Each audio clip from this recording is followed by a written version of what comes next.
The expectation of needing to know what you're going to do has an intricate connection to your understanding of human skills or human smarts, because we cannot effectively understand what we want to do unless we understand who we are. There's a very big difference from a teacher asking you, are you okay? To asking you, are you okay? And I think those teachers who genuinely looked at us in the eyes and saw us and asked, are you okay? That had a bigger impact than the teachers that I would see 5 days a week. There are so many things that are happening outside of year 12. And for me, the biggest things that would support a young person is just that empathy and understanding that things are happening outside of the school, and it's not always possible to be able to do more work outside of school. Podclass acknowledges the traditional and true custodians of the land we meet on here today, the Wurundjeri people of the Kulin Nation. We're grateful to be here. So no one told you teaching was gonna be this way. Your lesson plans are jokes, your patience broke, you're feeling in disarray. It's like you're always stuck in report writing, when it hasn't been your day, your week, your month, or even your school year. But I'll be here for you When the students start to riot, I'll be here for you. even if your coffee has gone cold, I'll be here for you, 'cause you're there for them too. Hello and welcome back to Podclass. As always, you are joined by... well, you're joined by two of us. Yes! There's one missing. My name is Will. My name is Amanda. And my name is Emma. And you may have noticed that Emma is not Skye. No, sorry to disappoint. Skye is currently mothering. She is mothering. Yes. Skye has a beautiful little Bubba Max and we are sending her love. How exciting. And we are joined today by our incredible friend Emma. Hello. Hello, thank you for having me. I'm very excited. We're excited for everyone to meet you, Emma. I know. Skye might start getting a little bit concerned, to be honest. She might be out of a job. Joking. So what we might do, this episode is the one about supporting year 12s through exams. And Emma, you're joining us for this episode because you have just a little bit of recent experience, Real experience in this topic. Do you just want to kick us off by sharing a little about who you are and, you know, why you might have some knowledge on the topic of supporting year 12s through their exams? Absolutely. So, like they said, my name is Emma. I'm currently 18 and I graduated school last year. So I have gone through COVID, I graduated last year, and now I'm currently in my first year of my teaching degree at ACU. Another teacher. I know, exciting. So basically I have been at the same school since I was from prep to grade 12. So around the same people. Yeah, I know, a long time. Same people, same teachers, same environment. And I feel like I have a lot of knowledge about my experience there through different opportunities. And did you different do ATAR experiences. as well? I did. Now, it's a bit of a controversial one. I feel like people who do ATARs are expected to like get that 90. Let's just say I did not get that. Can we Why is unpack that an for a second? expectation? Well, that's what I'm saying because That is so, Yeah. I mean, Wow. do we feel like that is genuinely the expectation of people doing ATARs? Because the weight, and like this is something we'll be 90. unpacking, the weight of that, absolutely. it is like, do we feel like that's the expectation? I definitely felt that. I think from my school was a little bit different in terms of you usually like go into a high school from year 7. Right. My middle school was from 5 to grade 8. Okay. And then our senior school, we had a like fun year in year 9. And then when we got into year 10, that was like our senior school. And pretty much from then we were like, it was engraved that we got to know what we want to do. You know, we're already doing practice exams, things like that. And it was kind of also expected that we were meant to get 90. a 90, higher grades, you know, get that A. And what were the feelings of like, how does this expectation make you feel through years 10, 11 and 12? I think as someone and a lot of my peers as well, we weren't necessarily brain smart, we were people smart. So I felt like it was I love that distinction. I love that distinction. And can I just say, I don't want to cut you off, except you're I so just fine. did. I'm so sorry. For a long time, we have placed so much value on the brain smart piece. And I think the people skills, the human skills, we are seeing before our eyes and huge deficits and a correlating emergence in how do we build these. And I cannot wait for the day when there is equal value placed on those skills. 100%. And someone who is that people smart, it was so hard to be in an environment where brain smart people and peers were more celebrated, because I was like,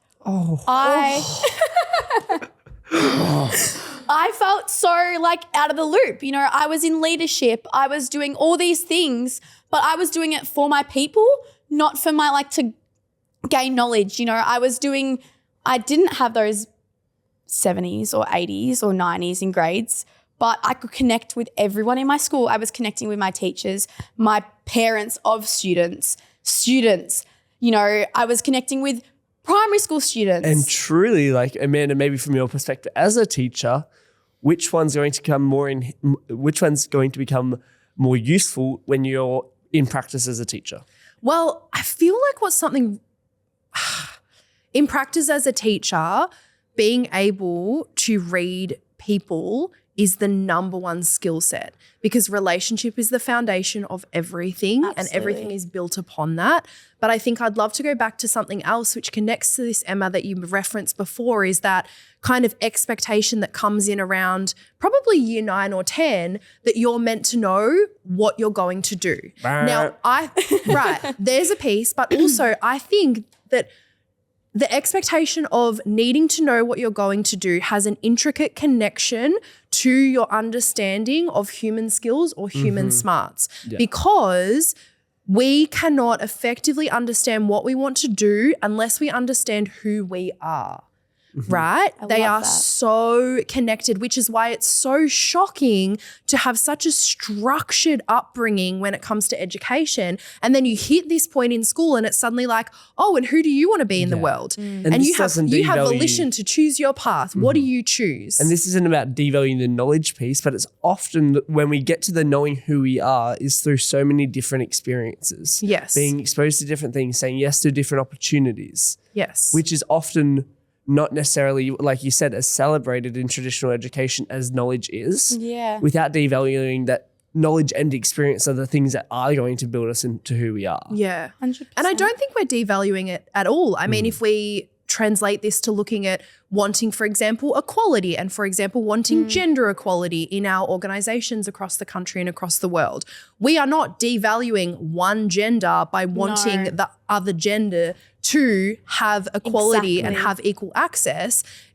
And it's the exact same thing. We are not devaluing knowledge by wanting human skills and human, you know, understanding to be equally valued. It's just there's a correlation there. And do you feel, Emma, that as you went through year 9, 10, 11 and 12, that almost the pressure started to multiply as well? Oh, 100%. And I think as someone who always wanted to be a teacher since I was 5, the minute I got into prep, I want to be a teacher. You know, for Christmas, I would ask my mum for rubbers so I could give my stuffed animals. Like, I was always knowing what I wanted to do. Like, I was the crazy kid. This is so wholesome. You wanted rubbers to give your stuffed animals rubbers. I used to print off like math sheets and do them myself. Like, I'm not even lying to you. I was that kid. Like, I was that kid. I dressed up in my mum's high heels and would pretend I was my teacher's. Like, I was crazy. It's strong. Yeah. So it's a full circle moment. But like you said, when I got to year 9, like, we had COVID. There were so many things presented to us that made you take a step back and think about, like, okay, who actually am I? What do I want to be in this world? You know, I think especially during COVID, coming out of COVID as well, there was such a high expectation. Now, we've had 2 years off of like learning. We're learning from home. So now it's time to crunch down. It's time to, like, you know, build up back our academics. And we're like going, hold on a second. I've had 2 years to actually figure out kind of who I am. So like you said, coming into, you know, grade 10, 11 and 12, still wanted to be a teacher, but like I would take a step back going, is this actually what I want? And I felt guilty almost going, I've wanted to do this for so long, but now I actually don't know if this is what I want to do. I'd love to ask a random question. And I know we're going to be talking about supporting year 12s and we want your insight on that. But my question is, you've gone to school in Melbourne, which obviously Melbourne was most heavily affected through COVID. Yeah. As a student going through COVID in those pivotal years, do you think that had an impact on, as Will said, we're now seeing a deficit in those human skills and, the brain and human smarts? Do you think that COVID has played a role in that? Oh, 100%. I think not only within like academics and the way that we see education, but the way that people see themselves as well. I think as someone who was such a social butterfly, I love people, being away from that as well, I felt coming back to school, I was also like, these aren't my people. Like, you question yourself, you question your connections, I questioned a lot actually. I questioned a lot about myself and, am I enough? Especially in my case, we were at the same school since prep. So we've been friends for 10 plus years and coming into this environment, you're like, hold on a second, like I forget how to talk to these people, which also plays a massive part in going, would I be a good teacher? Would I and the pressure starts to build on that, right? 100%. You don't only have the academic pressure, but you also have the pressure of reconnecting and almost like relearning how to interact with the world. Exactly. And that's why, especially like year 9 was such a basis for like all of us. We're going through puberty, we're going through so many things. So we come back, so much has already changed, We've, from a little girl who I was at the beginning of COVID to freshly year 10, at the end of year 7 to like start of year 10, that is a massive gap. Yeah. So there's not only just your brain's developed so much in those 2 years as well, but so is your body, so is, your feelings towards school, identity in itself. Yes. There's so much changing. And I think with the added pressure of you have to get those grades, you have to know what you want to do, it's so conflicting. It's so confusing as a young person. So then I'm curious, who are the people that supported you through that enormous amount of pressure in them final years, and especially year 12? What did that support look like that really helped you through that? I think, especially as a young person, and especially as the person that I am who's very outspoken and very confident, I think you can definitely tell when teachers are being genuine or not. And I think what really helped was there's a very big difference from a teacher asking you, are you okay, to asking you, are you okay? And I think those teachers who genuinely looked at us in the eyes and saw us and asked, are you okay? That had a bigger impact than the teachers that I would see 5 days a week. And I think the classes that I loved going to were those teachers who were authentic to themselves and were consistent. I think as well, there is so much inconsistency, especially in year 12 with our SACs, with our part-time jobs, with exams. There's just so many stresses, so much pressure, as we've already spoken about. But the teachers who are consistent in the way that they even discipline, even the way that they mark, even the way that they show up, had the biggest impact on us and the way we showed up in their classes. Consistency is huge. So interesting. Okay, next question. Yes. Emma, how did you support yourself through, because we're going to have a lot of people listening and they might have a young person in their world, whether it's a student, whether it's a child, whether it's a niece, nephew, whomever, who are entering this period, which we are entering it now, of year 12 exams. And we've touched on the stress, the pressure, all of the elements. How did you support yourself? And what, looking back and reflecting on how you supported yourself, is there any other elements you could have done to better support yourself? I think at the start of year 12, I originally was like, okay, like I'm going for that 75-8 or that 88. Like I am going to get it. I am starting like my study habits. I'm going to absolutely smash year 12 out. And like it worked for the first month. You have your schedule as it always does. And I think it's like New Year's resolutions. And by Jan 15th, you're like, oh, what was that? Yeah. So I think in terms of that, I started off with really big goals, and I think those goals started to consume me because the minute that I, prepared really well for a SAC and I didn't get that result, I was starting to question like my ability and question like, oh my gosh, like I'm so bad at this. You start having self-doubt. And I think the minute that I actually took a step back and actually just started enjoying my year 12 experience, because so many people say it and it's so cliche to say, but like you never get these years back. This is the last time that you'll see your friends every single day. And when I actually started enjoying the moment and enjoying my time with my friends and just, there were so many cool experiences that we did during year 12, the 18th, like having a part-time job. There were so many aspects within year 12 that were fun.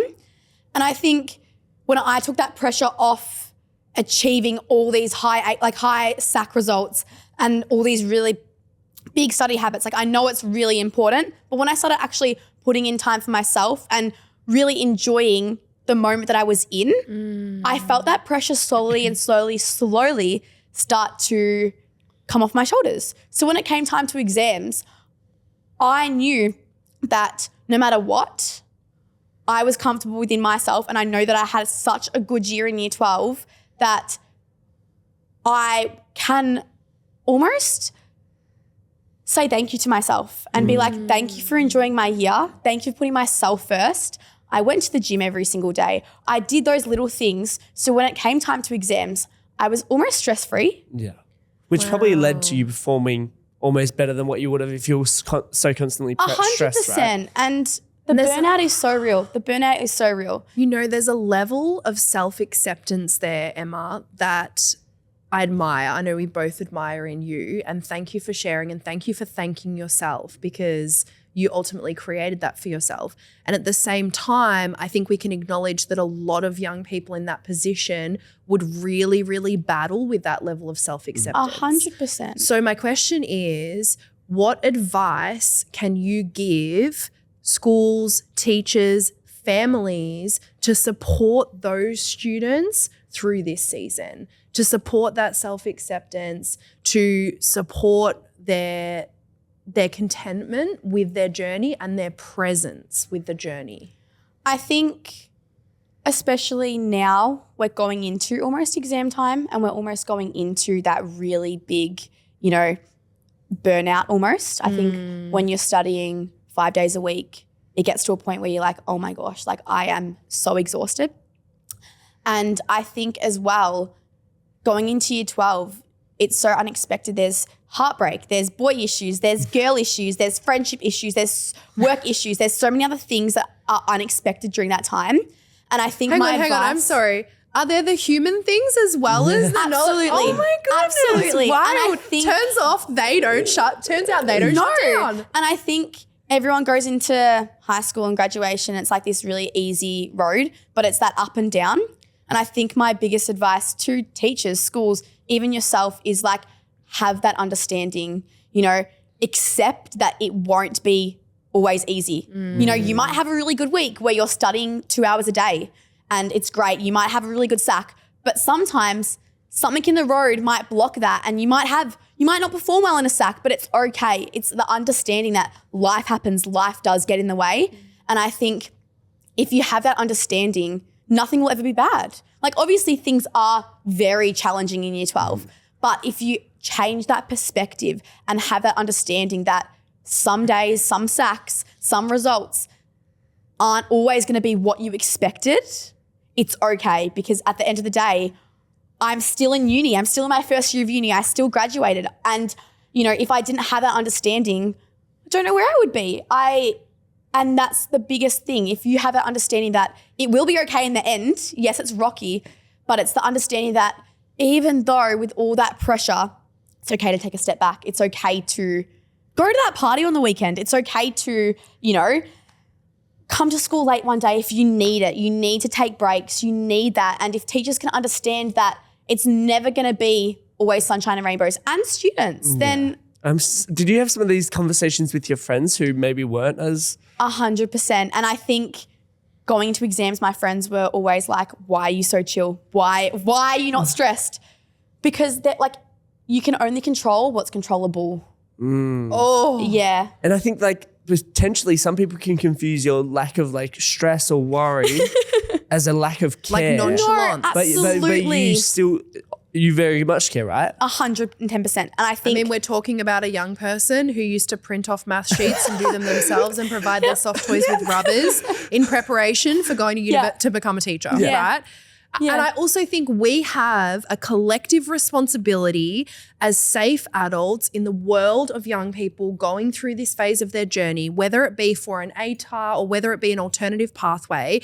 We have a collective responsibility. It can be made to feel like that year 12, is make or break for the entire rest of your life. And it's if you don't cross this line, achieve this mark, reach this goal, that will disturb the entire trajectory of your life. And I just feel like that is so unfair and it really, really frustrates me. We have to normalize and decode that way of being and talk about alternative pathways. 100%. For me personally, I did not start teaching, and now everyone knows me as a teacher. I actually started a different degree first, straight out of school, which I knew I wasn't interested in. So I dropped out very quickly related to that. I dropped out very quickly. And then by the time I started education, I was 21. My ATAR did not matter. I attended 51% in year 12. Yeah. Told I'd never go to university in my life because of it. Now you've got an MBA. I had an MBA 3 years later before a bachelor. Might go and do my master's in education. Who knows? That's just this week's idea, to be honest. Oh my goodness. I said it to Amanda the other day. Yeah. But my year 12 experience was obviously very unique and very different. But I remember, and something you mentioned before around there are so many things that are happening outside of year 12. And for me, the biggest things that would support a young person is just that empathy and understanding that things are happening outside of the school, and it's not always possible to be studying more hours, to be able to do more work outside of school. Yeah. And I think as well, now coming into the times where we're able to go into alternative pathways, ATARs don't matter as much, still doesn't take away for those people and those young people who actually want that ATAR as well. Yeah. And I think that goes back to exactly what you were saying about understanding. As someone who wasn't too stressed or wasn't too, I wouldn't say carefree, but I was very much happy and content with the way I was studying and the way that my year 12 experience was. I think it also gave me the almost like the understanding for those who actually wanted that. And I could actually help and cheer on my peers who wanted that as well. And I think that's also what helps them push that 90, because if you have students and if we are a collective group of year 12 peers who have an understanding for each other's and each other's goals, you can all push each other to succeed in whatever way that may seem and be, especially for teachers as well. Back to your understanding. One student might want that 90, 80 ATAR. One student might want to go to TAFE or might just want to go travel the world, and having that understanding but being able to encourage that and encourage their goals is so important. Not encouraging that one goal of going to university or encouraging that one goal of traveling, because again, we have 3 very different experiences and we're all back here. Yeah. So I think it's just, again, understanding. The word of the episode, understanding. I love it. Absolutely. And I think if we were going to summarize our conversation, how can we support year 12s through exams? It comes back to, yes, there is value on the knowledge and the knowledge skills that we're building, but the human element is how we support. And encourage them to understand themselves. It is the empathy, it is the relationships, it is the connection, it is the self-care that will fuel everyone on 100%. Their journeys. And it looks different for every single person, 100%. Thank you so much for joining us, Emma. Thank you for having me. It has been a pleasure. We are Podclass. See you next week. Bye. Ciao, ciao. I'll be here for you, 'cause you're there for them too. Thanks so much for tuning into Podclass. If you've enjoyed this episode, we would adore it if you could go on to Spotify, Apple Music, wherever you listen to your podcasts, and leave us a review. 5 stars would be lovely. We would love to get this podcast into as many ears as possible so we can help and support as many people as possible who help young people. And if you're not already doing so, please go along to Instagram and follow us at podclass.aus.